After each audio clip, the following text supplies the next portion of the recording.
Mr.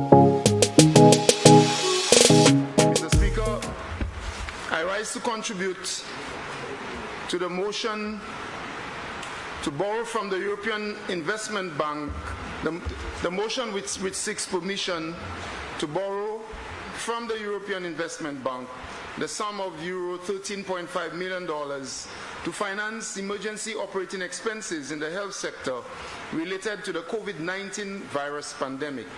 But even before I continue with my brief contribution, Mr. Speaker, I wish at this time, with your permission, to ask the principal and staff of the Piro Combined School to forgive me, because as we speak, their graduation is on, and I am unable to be with them at graduation. And as you know, Mr. Speaker, schools in Beaufort North always find themselves with students in the top 10, and the Piro Combined School has a student in the top 10 rankings in terms of performance at the national exams. I also wish to congratulate all the other principals, parents, and students of the schools in Beaufort North, Bellevue, Grace, Vigier, Piro, and I wish to tell them that I love them, and we are going to continue to work to ensure that everybody does the best that they can. I wish to congratulate the other students in the country also. Mr. Speaker, before I speak on this motion, I wish to refer to some comments which were made by the Leader of the Opposition. And the Leader of the Opposition made a statement in relation to health. He said, Mr. Speaker, if we wanted to be political, we could talk about health. And he went on to say, like what is happening at the OKEU. I urged him, Mr. Speaker, while he was on his feet, to continue to speak about OKEU so that I would have had an opportunity to respond. But I'm sure that debate will come very soon. But in fact, Mr. Speaker, when he spoke about not being political, that is directly against what he did this morning. This morning, in fact, Mr. Speaker, he was very politically hypocritical. Because just this morning, Mr. Speaker, one of his first statements was to bring the tragedy of the Calypso Queen into his shameful partisan political diatribe this morning. That's what he did this morning. And so his statement was very hypocritical, Mr. Speaker, that he doesn't want to bring politics into health. I look forward to the debate on health, whether it be the OKEU, the Millennium Heights Medical Complex, whether it be St. Jude Hospital, the Soufriere Hospital, our primary healthcare facilities, 32 all around the island. I look forward to that debate with the opposition on health, Mr. Speaker.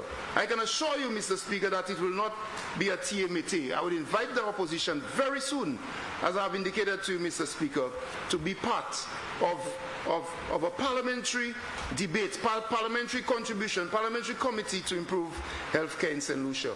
But let me just tell him what's going on at the OKEU hospital. I'll be the first to say, of course, Mr. Speaker, that there are challenges.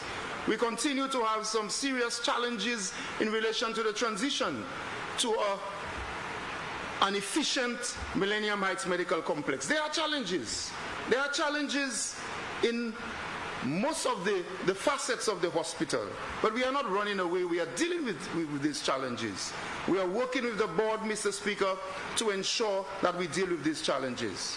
But let me just give him, the Leader of the Opposition, a very small peep into what is happening at the OKEU. For many months, Mr. Speaker, the professionals who work at the renal unit and the dialysis unit explain the challenges with the dialysis machine and the system at the OKEU hospital. I want to say to him, Mr. Speaker, that just last week we delivered a new dialysis unit with 8 chairs to the OKEU hospital. That is what's happening at the OKEU hospital. And the doctors have indicated that this will greatly improve the service of dialysis to our people in St. Lucia. You want to know what's happening at the OKEU hospital? I can spend 40 days and 40 nights to tell you some of the things we have started, some of the things we are working on to improve the situation at the Millennium Heights Medical Complex. Of course there are issues, human resource issues, deficit in terms of nurses, and nurses live in the country. The last time I spoke about that. Of course there are issues, certain facilities, and what, when they were in government, some of the deficits that were there. Of course there are issues, Mr. Speaker, but one thing we are not doing is to run away from the issues. We are facing them head on, and I look forward to his contribution when we come to that. Mr. Speaker, the leader of the opposition also accused this side of not being interested in the small man on the road. And I don't know what he means by the small man on the road. I really don't know what he means, because I know St. Lucians are not only on the road, they are in their houses, they are planting kitchen gardens, they are in hotels, they are on farms, they are fishers, they are sea moss farmers, they are hardworking people. And yes, there are some St. Lucians who can do better, not engage in violent crime and so on. But here are some things which we have done for St. Lucians, Mr. Speaker. If he refers to ordinary St. Lucians as the small man on the road, he did not, Mr. Speaker, when he was Prime Minister, find funds to pay facilities fees for the small man on the road, and this government has done that. As Minister for Finance, he could not and did not find money to pay CXC mathematics and English for the small man on the road. This government has done that. I wish to remind him, Mr. Speaker, that they said ki gain ki ansa when it came to the laptop programs. For the small man on the road, as he refers to St. Lucians, this government has done that. This government worked on the injection of money into the banana industry, although this money was already programmed, but they could not do it. But we did it, and for the banana farmer, this Minister for Agriculture, this Prime Minister, has ensured that we recommend shipments of bananas to England, Mr. Speaker. And this Minister for Agriculture and this Prime Minister, with the support of the Cabinet, we have ensured that we have increased the tonnage of bananas to the region. The small man on the road, more money in their pockets in the banana producing areas. Mr. Speaker, the youth economy, the young person on the road or in their house or in their yard, or those who are trying to get a job, this government and this Prime Minister will ensure that these young people will turn their hobbies into businesses, Mr. Speaker. That is what we're doing for the small man on the road. In a difficult period, when you look at tourism arrivals and the way this Minister for Tourism has reorganized the whole tourism sector, and you look at what's happening, Mr. Speaker, continued increases in arrivals. This is what we are doing to ensure that people remain at work, the crafts people and the creatives, Mr. Speaker. That's what we're doing for the small man on the road. Look at how in difficult times, Mr. Speaker, the creatives have been assisted with the ministry, by the ministry and this government, to reorganize and to hold carnival festivities. And you see the way the festival is organized so far, Mr. Speaker. And the vendors are benefiting. Those people who sell costumes. And I watched the show and I could not, if you look at Tribe of 12 and all of the others, Mr. Speaker, the creativity is coming out after a hiatus. And that's what we're doing for creative people. If you look, Mr. Speaker, very soon we'll be opening some fisheries facilities on the east coast of St. Lucia that the last government kept closed for 5 to 6 years. This is what we're doing.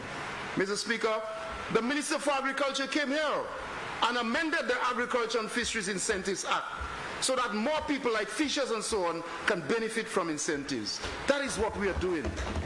And every minister, look at commerce, look at what's happening when you go around. Every single, I don't have the time, far less the man himself, minister for, responsible for SSDF and for social transformation and so on. Sports, the minister reported earlier. Minister in the Ministry of Finance, When you look at gender affairs, external affairs, Mr. Speaker, just last month you see our forte and you witness the Prime Minister's passion and contributions in the international sphere, and you look at our, that's what we're doing, Mr. Speaker. So we are not like them. In spite of the challenges, or despite the challenges, Mr. Speaker, we are finding ways to support ordinary St. Lucians. We are finding ways to support the business section of our population, and we are finding ways to keep our economy afloat. That's what we're doing for the small man on the road, as he described. But, Mr. Speaker, not long ago, his wonderful speeches and bluff did not fool the people of St. Lucia, and they will not fool the people of St. Lucia anytime soon. Mr. Speaker, il est important le Parlement pour faire Jean cette lycée savent ça qu'a passé. Avec tout Jean cette lycée, moun qui ka comprendre qui ça qu'a fait le gouvernement en anglais, comme moun qui ka comprendre en créole. Mon Parlement mikou sa ou Mr. Speaker, leader opposition vini avec il dit nous pas qu'à gouvernement ça pas qu'à point qu'à ti nom là les chimères. Moi savent qui est-ce qu'il dit ti nom les chimères. Ça moi savent c'est l'année toute cette lycée, presque toute cette lycée a dit dans caillou yo ka travail.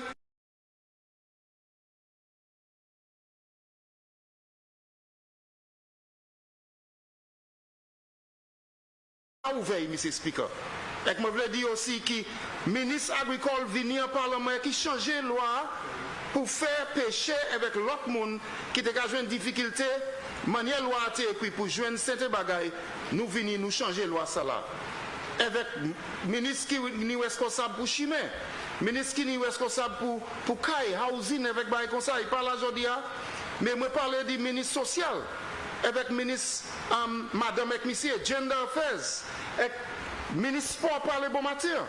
Tous ces ministres-là, avec ces gens qui travaillent avec nous, Mr. Speaker, moi dis que le ministre Commerce, qui travaille pour chaîne, pour pain, manière hier, avec le ministre là par les bon matin, les affaires gaz, avec manière pour bagaille qui a monté tout partout en la terre. Et qui ça gouvernement ça a fait pour chaîne situation, pour Jean cette lycée pas souffert. Moi-même, presque vine désolé, parce qu'il dit qu'il veut parler de la santé, là, il y a un problème dans l'hôpital cette lycée. Moi, je dis oui. Nous avons des difficultés à l'hôpital noir. Nous avons des difficultés en santé. Avec ça, nous pièces qui dit la pas de difficulté. Avec moi, je dis, je mettre les affaires santé. Nous pas qu'à mettre les affaires santé parce que les affaires santé ça là c'est un bagage qui a affecté tout le monde. Avec moi qu'à inviter l'opposition pour venir à leur comité pour nous tous travailler ensemble à les affaires santé. Mais si vous voulez mettre là ni bagage pour mettre en l'air. Mais les affaires santé nous pas qu'à mettre en l'air ça. Parce que tout le monde est affecté par la santé. Ça nous dit pour faire, chaque gouvernement est pour venir avec faire situation primaire, avec c'est ça comme ministre de santé, moi qu'a fait, et c'est ça le gouvernement ça a fait. Et moi dis encore en anglais, Mr. Speaker, bon matin, il vient qu'à parler parole vanta. Alors, ça qui fait avec Wen Calypso nous, avec nous dit nous pas qu'à mettre ça à tirer mettre. Parce qu'il vient dire ça aux affaires politiques. Avec nous pas qu'à mettre qualité situation qui fait avec Wen Calypso nous en affaires politiques. Nous pas qu'à mettre en affaires politiques. So, Mr. Speaker, moi dis aussi que si vous voulez savoir ça qui te fait OK EU, l'année en machine dans la 6 qui te gabaye 3 cas. Si même passé nous baille l'hôpital là en machine 9 avec 8 chaises pour aider la situation. Quand ça c'est une question pour aider les affaires santé. Tout le monde qui a une question, nous avons demandé pour venir au Parlement dans un comité avec un garder ça nous ça fait parce que santé pas ni politique. Santé pas ni politique. Quand ça c'est moun qui veut débat politique avec santé. Il n'y a pas qu'à débat politique avec santé. Parce que demain il paie ça moins. Après-midi même il paie ça moins. Qui n'est pour aller Saint-Jude Owen King, un docteur, un nurse, ni pour garder chez moi ou bien bail comme ça. Comme ça, santé pas ni politics. But Mr. Speaker, COVID-19 will continue to challenge our finances. We continue to spend money on facilities, medical and ancillary staff at the respiratory hospital.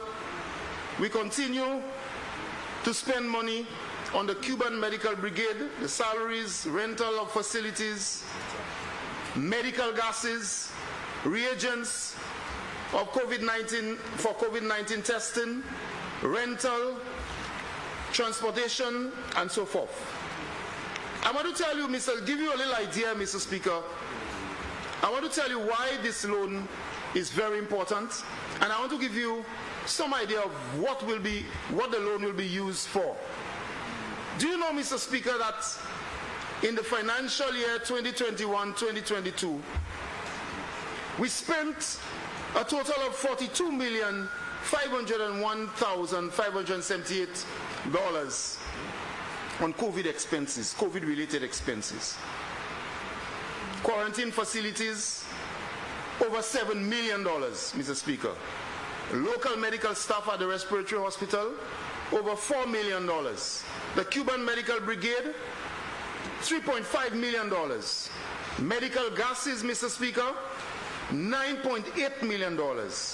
Reagents for COVID-19 testing, $1 million. And other expenditure, rental, maintenance, transportation, and so on, $16 million.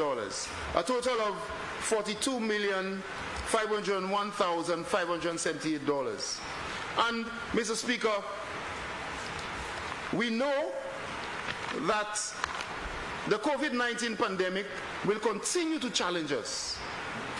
We cannot at this stage disband our medical brigade. We cannot at this stage reduce significantly the staff at the respiratory hospital. Although we are approaching the end of the 6th wave, we know that because we have a decreasing transmission rate. Although we are approaching the end of the 6th wave, we note, Mr. Speaker, the emergence of new variants, of a new variant, a sub-variant of the Omicron. We also note, Mr. Speaker, that we continue to increase the number of social activities in our country like other countries in the world and in the Caribbean. And therefore, we'll need to strengthen our response. We need to strengthen our primary care to manage a possible 7th wave or 8th wave, or to manage a possible, God forbid, monkeypox wave. We don't even want to think about a monkeypox wave, or to manage the possibility of monkeypox. Mr. Speaker, COVID-19 will continue to be a concern, and the population is urged to become even more active in protecting themselves, their families, and communities. As I've said before, Mr. Speaker, and I want to repeat, the real crisis will be, based on what the medical experts are saying, the real crisis will be how we deal with long COVID, the effects of long COVID.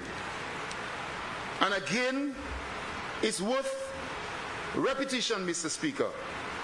Long COVID relates to new and sudden symptoms that are being experienced by so many people who successfully battle COVID. They won this fight against COVID.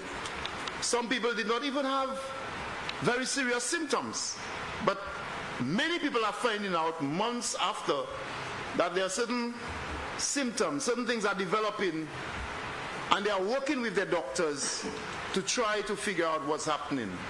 The literature is suggesting to us, Mr. Speaker, that long COVID is going to be a challenge for us. So that's why we tell people, some people say to you, this COVID is not, this COVID is, if I get that, I get well quickly and so on. But then we have to look out for long COVID, and therefore we continue to urge everyone to be vigilant. What will the EIB loan help us with, Mr. Speaker? As I said before, the money will be spent to strengthen our systems and some of the money which is going to be reimbursed hopefully has the potential of being reinvested in the health sector. I want to take a few minutes, Mr. Speaker, just to give you an idea. We want, for example, to strengthen the capacity of the Ezra Long lab, strengthen the capacity of Ezra Long for testing, and now the Ezra Long lab, the staff of the Ezra Long lab, Mr. Speaker, they've worked very hard with the ministry and other professionals to develop other capacities like the testing for monkeypox and so forth. We also want to support testing. In addition to equipment, we want to support testing. We want to improve the public health preparedness for infectious disease outbreak. We want to construct, we are looking at the construction of an isolation unit in the south of the island. Another one in the north and one in the south. Because, Mr. Speaker, very soon, after Cabinet has deliberated, we will come to speak about the the Victoria Hospital, or what we know as a respiratory hospital, and the future of this institution.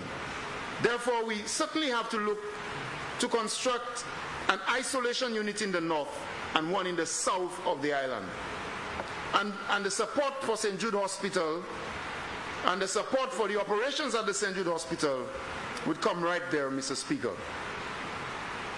The blood bank, which was not catered for at the Owen King EU Hospital, will be constructed, a building to house the blood bank, and additional space for lab services. Mr. Speaker, there are many heads of expenditure for retroactive payments and reimbursements for expenditure at the respiratory hospital. The Grosile Polyclinic, the need to restore regular health services there, because the Grosile Polyclinic was severely impacted by COVID-19 in relation to the curtailing of some of the services to accommodate a respiratory clinic. We are going to purchase a container for storage at the respiratory hospital. There is a severe lack of storage there, Mr. Speaker. Payment to quarantine facilities. Mr. Speaker, this has been one of our high cost centers, and we are hoping to continue the payments or to settle payments with a number of businesses or firms which own or operate quarantine facilities which were used by the government from the onset of the COVID-19 pandemic. And therefore, Mr. Speaker, I wish at this time to say to the Parliament that this spending is necessary. This spending is necessary. And the leader of the opposition said, this loan was, that we opposed it. We opposed it when they tried to bring it. But Mr. Speaker, you recall the number of times when Parliament was called and Parliament was off and on and off and on. He was just afraid, Mr. Speaker, to come to Parliament. He was afraid to come to Parliament to discuss the business of the people before the elections. He did not want to come to Parliament to expose the business of the country. Because just before the elections, Mr. Speaker, you saw the kind of spending and you saw the disdain which they had for the people of St. Lucia. So they did not want to come to Parliament, and that is why Parliament was off again, on again, off again, on again before the elections. So, Mr. Speaker, I wish to support this motion. On the matter of the St. Jude Hospital, I will repeat what some of my colleagues have said. I'm under tremendous pressure, Mr. Speaker, as Minister for Health, Wellness and Elderly Affairs, by my own constituents who elected me to the Parliament, my friends, my family, my political colleagues, to be more active, to speak about St. Jude, speak about when we're going to open St. Jude, speak about when we're going to start, when we're going to continue the work on the rehabilitation of St. Jude, and to give dates, and to come to the media and to give dates. I've said, Mr. Speaker, if my political success, my very short political success, Mr. Speaker, if my brief period in the politics is anything to go by, I've never been one to boast or to go and make loud statements anywhere in the media. In fact, Mr. Speaker, if you have to follow my life, I would prefer to do all my work very quietly. Very quietly. I want to assure you, Mr. Speaker, parliamentarians, my friends, my constituents in Vieux-Fort North, the general Vieux-Fort population, the Member of Parliament for Vieux-Fort South, who continues to give a lot of pressure for St. Jude, rightfully so, because he keeps saying St. Jude is in his home. I want to assure everyone, Mr. Speaker, that we are continuing to work on the St. Jude Rehabilitation Project. I am not making any statements just to be on television. I am going to assure you that the Prime Minister of this country will make a solid and definitive statement on the St. Jude Hospital during the month of July, this month. And after the Prime Minister speaks, then, Mr. Speaker, we are going to give you updates from the Ministry of Health.